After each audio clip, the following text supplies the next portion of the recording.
শ্রমিকদের স্বার্থে ৬ দফা দাবিতে সাব্রুমের শ্রম আধিকারিকের নিকট ডেপুটেশন প্রদান করেন সিআইটিইউ। 25শে সেপ্টেম্বর বেলা 11 ঘটিকায় সাব্রুম শহরে মিছিল করে এসে ডেপুটেশন প্রদান করেন। দুর্গাপূজার 10 দিন পূর্বে সমস্ত শ্রমিকদের বোনাস প্রদান করতে হবে, চা বাগানের শ্রমিকদের 20% হারে বোনাস দিতে হবে, বন্যায় ক্ষতিগ্রস্তদের আর্থিক সাহায্য প্রদান করতে হবে সহ ৬ দফা দাবিতে সাব্রুমের শ্রম আধিকারিকের নিকট ডেপুটেশন প্রদান করেন সিআইটিইউ সাব্রুম মহকুমা কমিটি।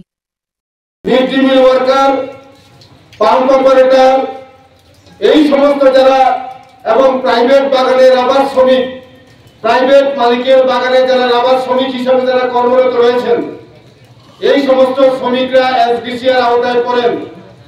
তাহলে আমরা বলছি মহকুমা শ্রম পরিদর্শক ওনার এখতিয়ারভুক্ত এই কাজগুলো আমরা বলছি আমাদের মহকুমায় কতজন শ্রমিক এসডিসিআর পেতে পারেন তা সুনির্দিষ্ট করার মধ্য দিয়ে যাতে সমস্ত শ্রমিকরা এসডিসিআর সুযোগ পেতে পারেন তার ব্যবস্থা করা এবং সংশ্লিষ্ট কর্তৃপক্ষগুলোকে এখন থেকে নোটিশ ধরিয়ে দেওয়া এবং সেই এসডিসিআর পরিমাণ সেখানে নোটিশ আকারে ধরিয়ে দেওয়া, বোনাসের পরিমাণ সেখানে ধরিয়ে দেওয়া।